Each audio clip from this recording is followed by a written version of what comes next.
ஆஹா கல்யாணம் அடுத்த வர எபிசோடில் பார்த்தீங்க அப்படின்னா விஜய் வந்து அனாமிகாவோட ட்ரெஸ் எல்லாம் பேக்கில் எடுத்து வச்சுட்டு இருப்பாங்க. எதுக்கு விஜய் என்னோட ட்ரெஸ்லாம் எடுத்து வைக்கிற அப்படின்னு சொல்லிட்டு அனாமிகா கேட்பாங்க.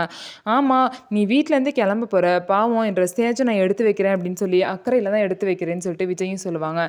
நான் எதுக்கு வீட்டை விட்டு போகணும் அப்படின்னு சொல்லிட்டு அனாமிகா கேட்பாங்க. ஒன்றுமே தெரியாத மாதிரி கேட்குறேன், நீ எவ்வளோ பெரிய வேலை பண்ணி வச்சிருக்க, என்னென்ன பண்ணி வச்சிருக்கன்னு உனக்கு தெரியாதா அனாமிகா? நானும் நீ திருந்திருவேன்னு பார்க்குறேன், ஆனால் நீ எல்லாம் எவ்வளோ வயசானாலும் திருந்தவே மாட்டேன், அதனால தான் இனிமேல் உன்னை இந்த வீட்டிலே வச்சிருக்க கூடாதுன்னு சொல்லிட்டு தான் பண்ணுறேன் அப்படின்னு சொல்லிட்டு விஜய் பார்த்தீங்கன்னா ரொம்பவே கோவமாக சொல்லுவாங்க. உடனே பார்த்தீங்க அப்படின்னா அனாமிகா, என்ன விஜய், நீ எவ்வளோ தப்பு செஞ்சுருக்கோம் லைஃப்பில், எந்த முடியுமே நீயா எடுக்கவே மாட்டேன், எப்போதுமே இன்னொருத்தவங்களை சார்ந்து தான் இருக்க. அப்படி இருக்கும்போது நான் உன் மேலே வச்சிருக்க லவ் கூட மகா சொல்லி தான் உனக்கே தெரிய வரும். இப்படி இருக்கும்போது கூட உன்னை நான் லவ் பண்ணியிருக்கேன், அது மட்டும் இல்லாமல் வேற ஒரு பொண்ணுக்கு நீ அப்பான்னு தெரிஞ்சோ நீ தான் வேணும்னு சொல்லிட்டு இங்கே வந்து உட்காந்துருக்கேன், ஆனால் எதையுமே புரிஞ்சுக்காம மனசாட்சியே எல்லாமே என்னை வீட்டை விட்டு வெளியே அனுப்பணும்னு நினைக்கிற அப்படின்னு சொல்லிட்டு அனாமிகா சொல்லுவாங்க. உடனே விஜய் பார்த்தீங்க அப்படின்னா, நீ ஒன்று என் மேலே உள்ள பாசத்தினால ஒன்றும் வீட்டில் இல்லை, பிரபா கிட்ட நீ விட்ட சவாலை நிறைவேற்றுறதுக்காக தான் இந்த வீட்டில் இருக்கேன்னு சொல்லிட்டு விஜய் வந்து சொல்லுவாங்க. ஒழுங்கா இங்கேருந்து கிளம்பிடு அப்படின்னு சொல்லிட்டு அனாமிகாவை பார்த்து விஜய் சொல்லுவாங்க.